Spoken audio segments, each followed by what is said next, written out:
Hey y'all, welcome to Kamira's Kitchen. Today I'm going to show you how to make an easy Sopapilla cheesecake. This recipe is simple and everyone is guaranteed to love it. Let's go ahead and get started. I'm going to preheat the oven to 350 degrees. The ingredients for this Sopapilla cheesecake are really easy, simple. You might have everything at your house, okay? Now guys, I am going to be using sugar. Vanilla, Mexican vanilla is also great in this. I don't have that.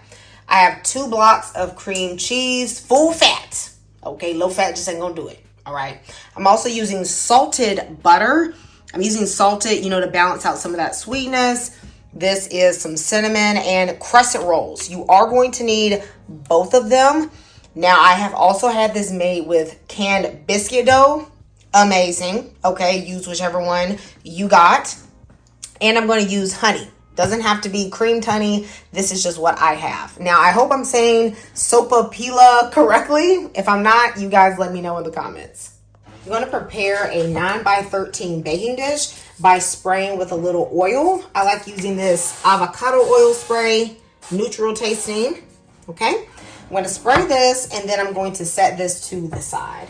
Into a mixing bowl, I am going to put in the 2 blocks of cream cheese. This cream cheese I have softened to room temperature. I'm also going to add a cup of white sugar and about 2 teaspoons of vanilla extract. I'm just going to use the cap to measure. Have you ever had something that said there's too much vanilla? Okay, so I just eyeball that.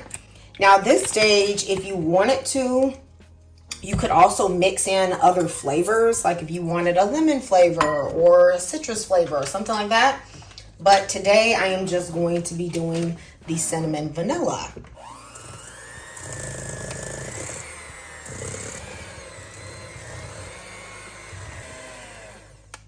It's pretty smooth now, and if you wanted to change up the flavor, you could also add in like some nuts at this stage. I think some chopped pecans. Well, I always go for pecans, but you could also do almonds or something like that. Oh my gosh, that would be good. Like a little bit of almond extract and a couple of like toasted almonds folded in with the cinnamon would be wonderful. If you want to do cinnamon vanilla, you could add a little bit of orange. All these things could go into the filling right now. Now we're going to make the topping. I'm going to combine my stick of salted butter. If you do not have salted butter, then I would add maybe 1/4 of a teaspoon of salt to the butter, okay? With a 1/2 cup of sugar. And I'm going to go in with some cinnamon. Now, how much cinnamon you use is up to you. I'm going to put in a tablespoon. There's not a lot of flavors, like various flavors going on in this dish. Mostly the cinnamon, vanilla, butteriness, sweetness. So I just like to use a full tablespoon. And I'm going to start to mash this together to make our topping. Now you could also add flavors to this. So say you added a little bit of orange juice or like orange zest to the middle. You could put a little bit of orange zest into in this topping part. That would be very complimentary with the cinnamon that we got going on here. Okay, so you can make this your own. You could also incorporate a few chopped pecans into this for a bit of a crunch. Whatever you like, guys. This is cooking. Okay, this is not calculus, child. Go in and do what you like. This fork is low-key frustrating me a bit. I'm just gonna go in with my hand and make the little paste, y'all. Okay. Y'all let me know in the comments if you've ever tried Sopapilla cheesecake before, and if you have you done any different variations? Let's go ahead and start working on this assembly. I'm going to pop open my Crescent Rolls, and I'm going to take 1 whole can, and we're going to use this for the bottom. Now, y'all, I had this Sopapilla cheesecake at a birthday party, a rather odd birthday party. It was for a sourdough starter, but I'm not going to get in that. And one of the guests brought this Sopapilla cheesecake. First time I had tried it, absolutely loved it. So I know you guys are really going to enjoy this dish. And when he told me how he made it, I was like, Y'all, that's easy. I got to show my peoples. And now I am going to take my filling and I'm going to try to spread it somewhat evenly initially.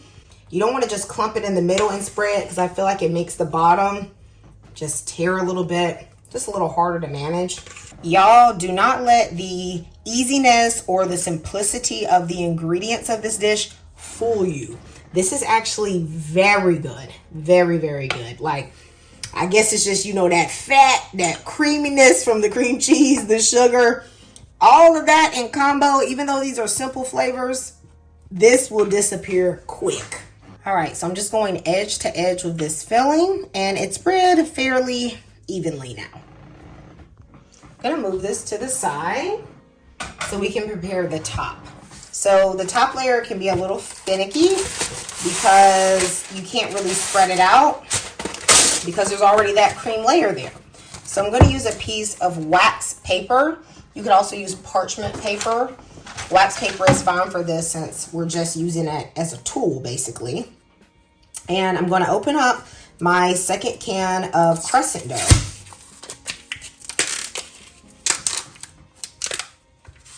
If you are using parchment paper, you'll probably need to flour this a little bit to make sure it doesn't stick, but this should kind of pop right off of the wax paper. I'm going to roll this out on my wax paper. And what you want to do is stretch it a bit, not too much. You just need it to fit the 9x13 top. But I also want to push together some of these lines and seal this up so it's kind of like one sheet. I do think they sell crescent rolls as a sheet, like not with these perforations. I'm going to just very gently, very, very gently sort of stretch it so it's rectangle-ish. Now this is ready to be put on our top.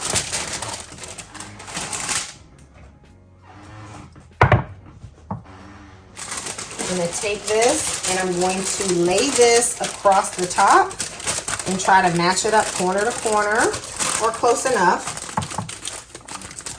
And now I can just peel this off. Look at how easy that is, guys. Easy peasy, okay? Now I'm going to just tuck in any of the sides and the edges. At this point, we're almost done, y'all. So we have our topping here. I'm going to take a little teaspoonish amount and I'm going to start just dropping it over the top evenly. Now on some recipes, you will see that they will melt butter and then they will just shake the cinnamon sugar. You certainly can do that. This is going to melt down and give you a very flavorful, sweet crust. If you want to be on a diet, child, I don't know why you are watching this video, but if you want to, you probably could reduce the butter down maybe to half a stick of butter if you just wanted to cut back a little bit. I'm going to bake this at 350 for 30 to 35 minutes or until the top is golden brown and that middle is set and the crescent is cooked well, okay? It has been about 37 minutes for me and mine is mostly puffed up. I did actually come in at about the 30-minute mark. I saw a lot of pooling with the butter, so I went in with a brush and I spread it out a little bit more evenly. So I did do that, and if you have that issue, you may need to do that too. I'm gonna let this cool completely for 2 hours. It has been about 3 hours. I allowed the Sopapilla cheesecake to cool at room temperature for about 2 hours, and then I put it in the refrigerator for 1 hour. Though it was probably ready at the 30-minute mark from the fridge, but hey, you know, let's not get greedy, okay? You don't have to do this, but it seems like most people are putting on like a little drizzle of honey. It definitely looks pretty. I think you could also just put on a little bit of powdered sugar. You really do need to let this cool completely before cutting, because remember that cream cheese filling doesn't have like egg or anything in it. So you do want this to be fully cool so that it's set properly. You definitely can get at least 12 slices out of this cheesecake. Tell me how many slices you think you can eat. I feel like this has a cinnamon roll meets cheesecake taste. You guys let me know if you love it and if you're going to try it. And I'll see you next time in Camille's Kitchen. Goodbye, y'all, and God bless.